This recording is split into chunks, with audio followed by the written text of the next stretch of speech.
Good morning friends and welcome to my YouTube channel JNP zone. Dear friends, आज के इस lecture में हम सभी विलियम शेक्सपियर के फैक्ट को कंटिन्यू रखेंगे। तो आइए स्टार्ट करते हैं आज का लेक्चर। इसके पहले वाले पार्ट में हम लोगों ने पढ़ा कि विलियम शेक्सपियर की वाइफ ने एक बच्ची को जन्म दिया जो कि ठीक उनके शादी की 6 महीने बाद जन्म उसका होता है। लेकिन ये सवाल है कि शादी की 6 महीने बाद कैसे उन्होंने एक बच्ची को जन्म दिया। तो इसके पीछे जो फैक्ट है, जो रीज़न है, वह है कि उनकी वाइफ पहले से ही प्रेग्नेंट थी और शादी के ठीक 6 महीने बाद 1583 में उन्होंने एक बच्ची को जन्म दिया जिसका नाम था सुसना या सुसन्ना।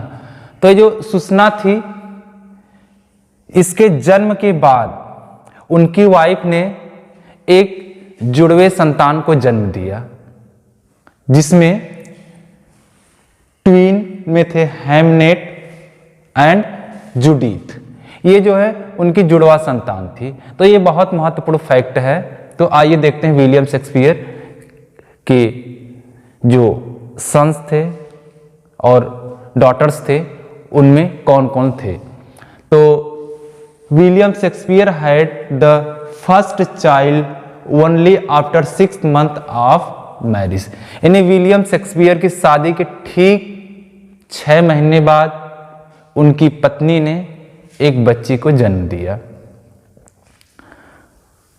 और उसके बाद उनकी पत्नी ने ठीक 2 वर्ष बाद, 2 years later, 2 वर्ष बाद the twins Hamnet and Judith were born. ठीक 2 वर्ष बाद उनकी पत्नी ने एक जुड़वे संतान को जन्म दिया जिसमें एक लड़का था और एक लड़की थी। जो लड़का था उसका नाम था हैमनेट और जो लड़की थी उसका नाम था जूडिथ। इन दोनों का जन्म एक साथ होता है, यानी कि ये दोनों जुड़वा संतानें थी। जो उनकी पहली पुत्री जन्म लेती है जिसका नाम था सुसना, उसका बर्थ टाइम कब से कब तक का माना जाता है। तो शी वॉज बोर्न इन 26 मई इन 1583, अर्थात 26 मई 1583 में जन्म होता है। जबकि उनकी शादी कब होती है, तो याद रखिएगा उनकी शादी 1582 में होती है। यानी विलियम शेक्सपियर की शादी 1582 में होती है और 1583 में सुसना का जन्म होता है और ठीक 2 वर्ष बाद यानी कि लगभग 85 के आसपास जुड़वे संतान को जन्म देते हैं उनकी पत्नी। और उस जुड़वे संतान में 2 संतानें थी, हैमनेट एंड जूडिथ। अब ये जो हैमनेट है इसकी मृत्यु 11 ईयर्स, एक ट्रिक बना लेंगे कि 11 वर्ष की अवस्था में हो जाती है और 11 ईयर यानी 11 वर्ष की अवस्था में भी होती है और 11 अगस्त को किस वर्ष की अवस्था में होती है, तो 11 वर्ष की अवस्था में होती है और 11 अगस्त को, और ईयर निकालेंगे तो 1596 यानी कि 1596। अगर इसको आप कंटिन्यू आप प्लस माइनस करें तो 1582 में शादी होती है, ठीक 83 में सुसना का जन्म होता है और 2 वर्ष यानी 85 में इन दोनों जुड़वा संतानें को जन्म देती हैं और 85 और 11 प्लस करेंगे तो 1596, यानी कि 1596 में 11 वर्ष की अवस्था में 11 अगस्त को इनका जो सन था जिसका नाम था हैमनेट, उसकी डेथ हो जाती है। और बात करते हैं कि इनकी जो 2 पुत्रियां बची हुई थी, सुसना और जूडिथ। सुसना ने जॉन हॉल नामक पर्सन से मैरिड किया। किससे इन्होंने शादी किया, तो जॉन हॉल से। जबकि जूडिथ ने टॉमस क्वेंसी से मैरिड किया। किससे शादी किया? थॉमस क्वेंसी से। इसमें अगर बात करें, जो जॉन हॉल थे यह एक फिजिशियन थे। क्या थे? यह एक फिजिशियन थे। तो ये बहुत ही महत्वपूर्ण फैक्ट है जो कि विलियम शेक्सपियर के सन एंड डॉटर से जुड़ा हुआ है और उनके वाइफ से जुड़ा हुआ है। नेक्स्ट फैक्ट देखते हैं। इन 1587 में William Shakespeare left Stratford for London. William Shakespeare ने स्ट्रैटफोर्ड को लंदन के लिए छोड़ दिया, अर्थात विलियम शेक्सपियर एक लॉन्ग टाइम के लिए अपने बर्थ प्लेस स्ट्रैटफोर्ड, जो कि वारविकशायर का एक छोटा सा विलेज था, उसको इन्होंने छोड़ दिया। और स्ट्रैटफोर्ड छोड़ने के बाद ये चले जाते हैं लंदन। और लंदन कहाँ चले जाते हैं? शहर में चले जाते हैं। और जो स्ट्रैटफोर्ड छोड़ने का कारण था वह कुछ इस प्रकार का था कि विलियम शेक्सपियर ने एक सर थॉमस लूसी पार्क था, उस पार्क से उन्होंने डियर को चुरा लिया था। यानी कि इनके ऊपर आरोप लगता है स्टीलिंग ऑफ डियर, यानी हिरन चुराने का आरोप इन पर लगता है। तो ये बहुत महत्वपूर्ण फैक्ट है कि विलियम शेक्सपियर ने 1587 में स्ट्रैटफोर्ड को क्यों छोड़ा? क्योंकि इनके ऊपर आरोप लगता है कि सर थॉमस लूसीज पार्क से इन्होंने एक हिरन को चुराया था। इस आरोप से बचने के लिए अगर वो स्ट्रैटफोर्ड में रहते तो उनको अरेस्ट कर लिया जाता और उन पर कार्रवाई भी हो सकती थी। तो इसलिए इन्होंने 1587 में स्ट्रैटफोर्ड को लंदन के लिए छोड़ दिया, जो कारण बना क्या था? स्टीलिंग ऑफ डियर, यानी हिरन चुराने का कारण बना। ठीक 10 इयर्स यानी कि 1597, यानी इन 1597 ही परचेज्ड न्यू पैलेस इन स्ट्रैटफोर्ड, अर्थात ठीक 10 वर्ष बाद जब उन्होंने 1587 में स्ट्रैटफोर्ड को छोड़ा तो ठीक उसी के 10 वर्ष बाद 1597 में उन्होंने स्ट्रैटफोर्ड में एक नया पैलेस खरीदा। तो ये बहुत ही महत्वपूर्ण फैक्ट है। नेक्स्ट है सोनेट। तो आइए कुछ शेक्सपियर के सॉनेट से जुड़े हुए क्वेश्चन एट ए ग्लांस लेते हैं कि शेक्सपियर ने कितने सॉनेट लिखे, उनके सॉनेट लिखने का जो पैटर्न था किस प्रकार का था।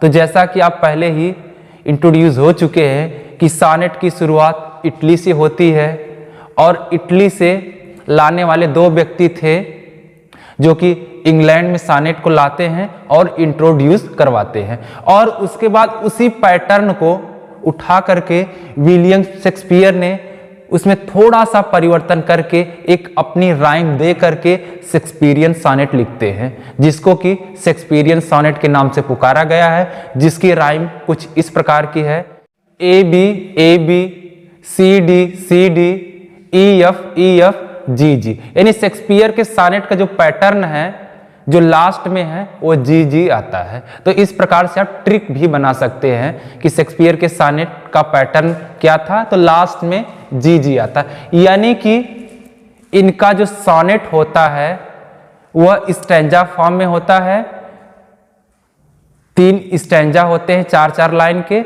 और लास्ट में एक कॉपलेट होता है। जबकि बात की जाए पेट्रार्कन सॉनेट की, तो पेट्रार्कन सॉनेट का जो पैटर्न होता है वह ऑक्टेव और सेस्टेव हुआ करता। ऑक्टेव यानी 8 लाइन, सेस्टेव यानी 6 लाइन।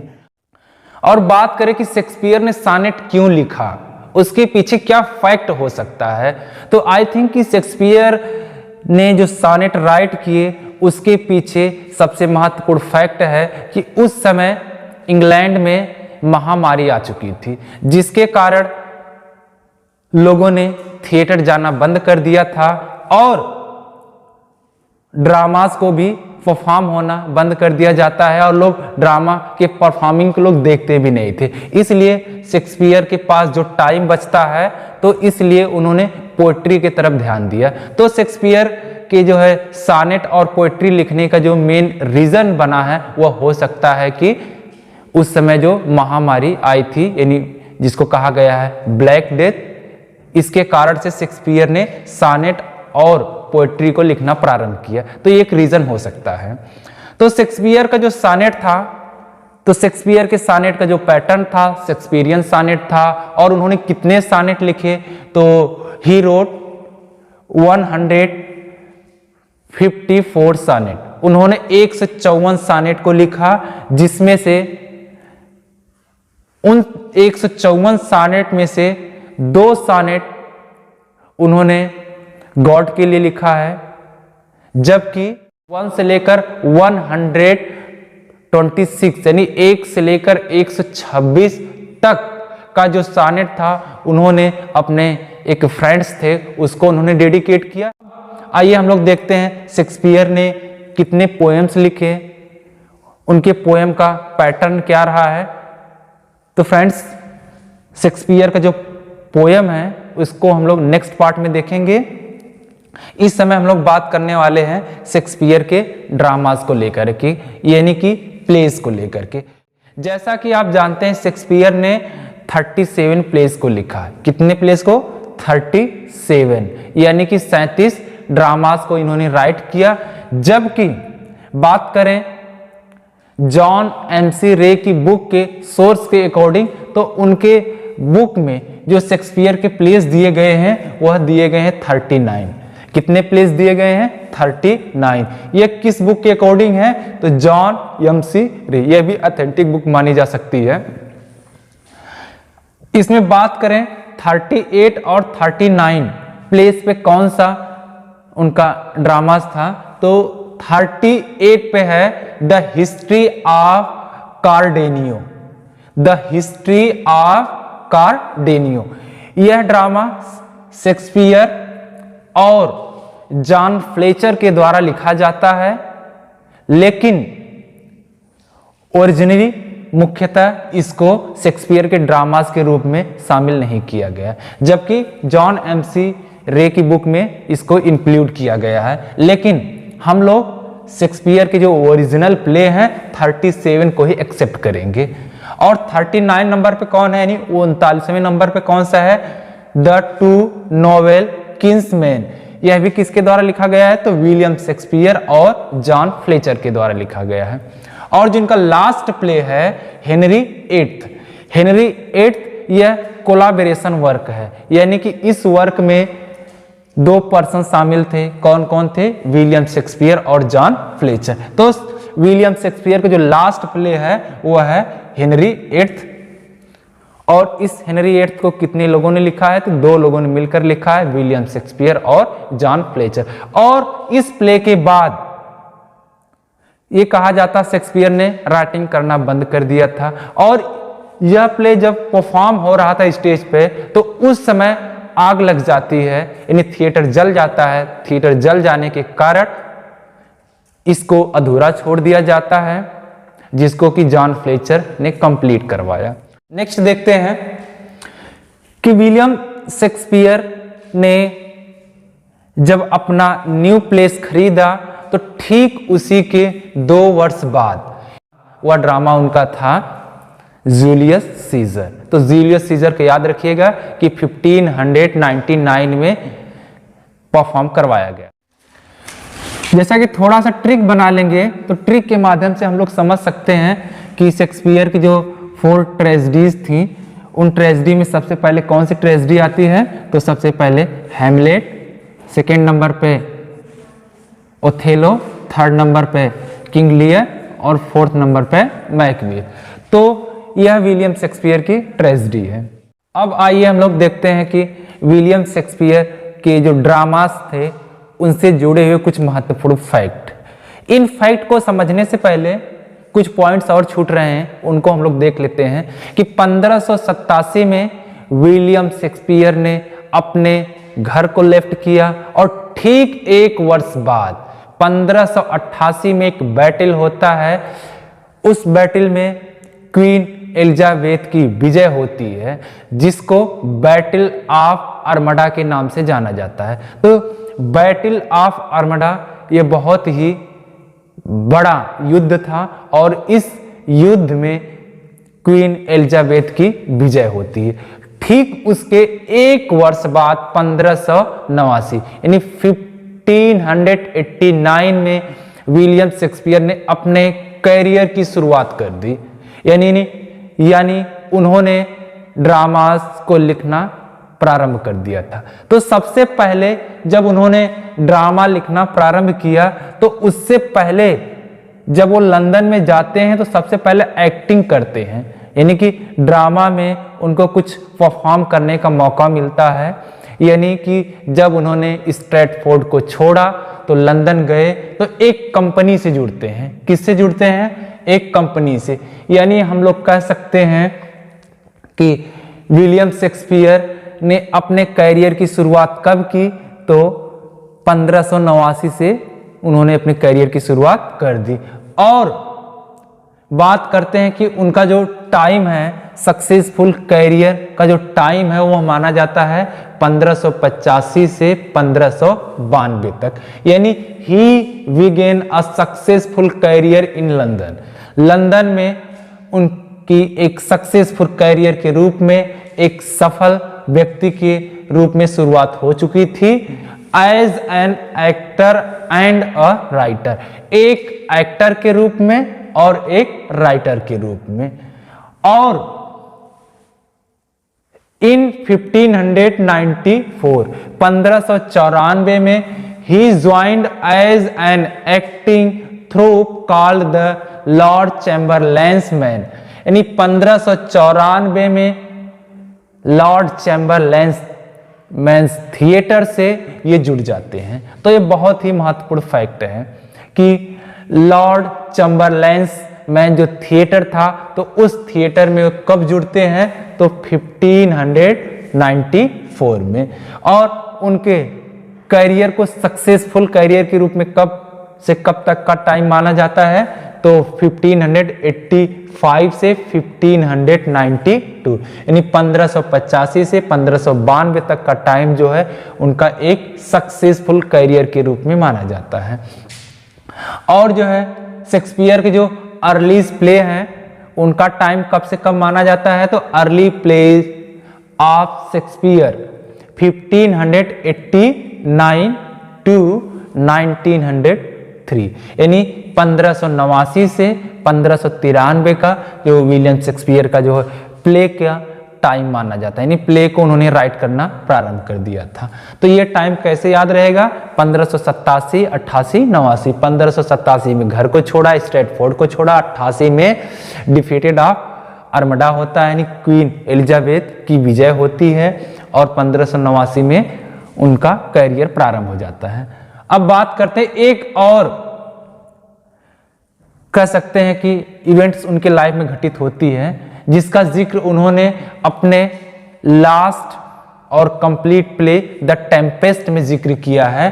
तो वह है इन 1609 में एक तूफान आता है जिसको हम लोग समुद्री तूफान कहेंगे, यानी कि बरमुडा।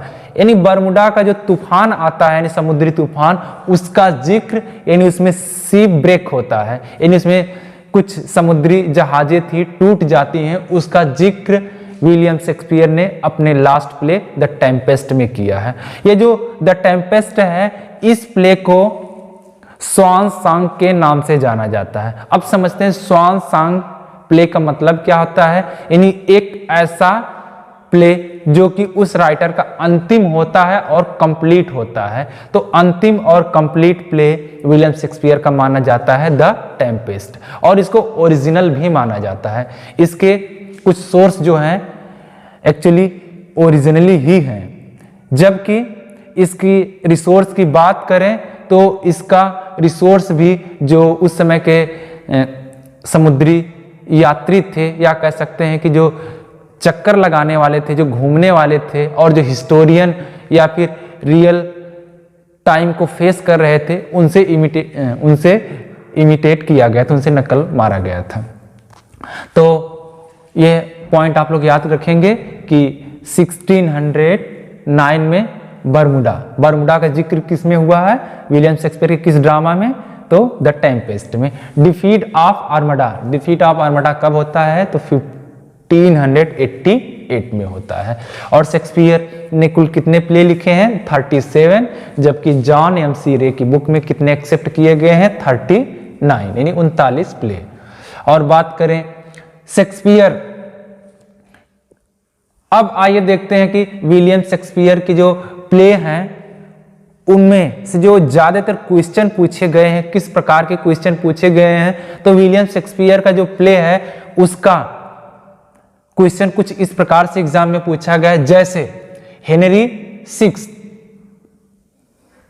हेनरी सिक्स्थ जो है इज पोर्ट्रेड एज वीक, यह एक वीक प्ले के रूप में एक्सेप्ट किया गया है।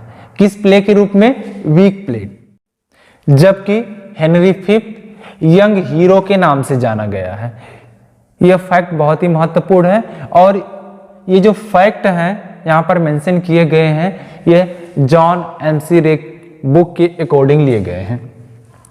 तो हेनरी फिफ्थ कैसा हीरो है? यंग हीरो है। ही विंस बैटल ऑफ एगिनकोर्ट, तो एगिनकोर्ट का जो बैटल होता है उसको अर्थात हेनरी फिफ्थ ने जीता था और इस पे मूवी भी बनी है। यानी कि हेनरी फिफ्थ ये बहुत ही पावरफुल हीरो बन जाता है। और शुरुआती दौरान ये कहा जा सकता है कि हेनरी जो फिफ्थ था वो बहुत एक कमजोर था, यानी कि उसने एक बैड संगत यानी कि बुरे लोगों के साथ वह रहना प्रारंभ कर देता है। ड्रिंकिंग का कार्य भी किया करता था, ड्रिंकिंग स्मोकिंग का कार्य करना प्रारंभ कर दिया था, लेकिन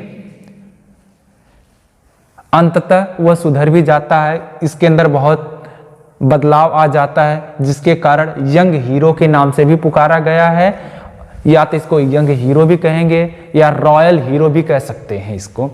और इसने बैटल ऑफ एगिनकोर्ट को जीत लिया और इसने प्रिंसेस ऑफ फ्रांस यानी जो फ्रांस की राजकुमारी थी उससे शादी करने के लिए सेंड टू प्रपोजल प्रस्ताव भी इन्होंने भिजवाया था। तो ये बहुत ही महत्वपूर्ण फैक्ट है कि हेनरी फिफ्थ को रॉयल हीरो या फिर यंग हीरो के नाम से भी जाना गया है। Richard third as a complete villain, यह एक ऐसा हीरो है जिसको कि विलेन के नाम से जाना गया है, यानी इसको हम लोग क्रिमिनल प्ले भी कह सकते हैं। इस प्ले में ट्यूडर डायनेस्टी समाप्त होने वाली थी, उसका जिक्र किया गया है। तो याद रखेंगे कि रिचर्ड थर्ड को किस प्रकार का प्लेज या किस प्रकार का ड्रामाज माना जाता है? तो रिचर्ड थर्ड को अ कंप्लीट विलेन माना जाता है या फिर क्रिमिनल प्ले भी माना जाता है। अब बात करते हैं कि लव प्ले कि विलियम शेक्सपियर की कौन कौन से प्ले जिनको कि एक लव प्ले के रूप में एक्सेप्ट किया गया है, तो वह है रोमियो एंड जूलियट। कौन सा प्ले है? Romeo and Juliet, Antony and Cleopatra, Antony and Cleopatra. तो विलियम शेक्सपियर का यह दो place Romeo and Juliet, Antony and Cleopatra किस रूप में एक्सेप्ट किया गया है? लव प्ले के रूप में। अब आते हैं कॉमिक प्ले के रूप में देखते हैं। तो कॉमिक प्ले के रूप में लव्स लेवर्स लास्ट, कौन सा play? Love's labour's lost and 12th night, कौन सा play? 12th night, as you like it. तो यह तीन प्ले विलियम शेक्सपियर का कॉमिक प्ले के रूप में याद किया जाता है। नेक्स्ट है रिवेंज प्ले। तो रिवेंज प्ले में हैमलेट आता है। नेक्स्ट है जीलसी, जीलसी यानी कि ईर्ष्या, ईर्ष्या वाला कौन सा प्ले है उनका? ओथेलो है। नेक्स्ट प्ले है sexual corruption and bound of justice, यानी सेक्सुअल करप्शन और बाउंड ऑफ जस्टिस को शो करने वाला इनका एकमात्र प्ले माना जाता हुआ है मीजर फॉर मीजर। कौन सा प्ले है? Measure for measure. नेक्स्ट है मिस एंथ्रोपी और रिजेक्शन ऑफ वर्ल्ड, यानी विलियम शेक्सपियर का वह कौन सा प्ले है जिसमें संसार को त्यागने की बात की गई है, यानी रिजेक्शन ऑफ वर्ल्ड, संसार को ही छोड़ दिया गया है। यानी इसमें हीरो जो होता है, यानी जो किंग होता है, वह संसार को छोड़ देता है। तो कौन सा प्ले है? टीमन्स ऑफ एथेंस। कौन सा प्ले है? टीमन्स ऑफ एथेंस। इसमें किस प्रकार की बात की गई है? तो मिस एंथ्रोपी और rejection of world. Next play है फैमिली रिजेक्शन। फैमिली रिजेक्शन को कौन सा प्ले माना जाता है? तो किंग लियर, विलियम शेक्सपियर का जो किंग लियर प्ले है, इसमें फैमिली रिजेक्शन थीम को दिखाया गया है। तो यह बहुत महत्वपूर्ण फैक्ट है। नेक्स्ट है ब्लड ट्रेजेडी। ब्लड ट्रेजेडी के रूप में टाइटस एंड्रोनिकस। कौन सा प्ले माना जाता है? Titus Andronicus. नेक्स्ट फैक्ट को हम लोग देखते हैं कि the power of money and vulnerability of the minority. तो इस प्रकार का थीम दिखाने वाला जो प्ले है वह है मर्चेंट ऑफ वेनिस। कौन सा प्ले है? Merchant of Venice. यानी कि merchant of Venice William Shakespeare का एकमात्र ऐसा प्ले है जिसमें the power of money and vulnerability of the minority को दिखाया गया है। आई होप कि यह वीडियो आपको पसंद आया होगा। यदि यह वीडियो आपको पसंद आया है तो लाइक कमेंट जरूर करें। यदि इस प्रकार के वीडियोस चाहते हैं तो हमारे चैनल JNP Zone को सब्सक्राइब कर लें। Thank you so much. Thank you.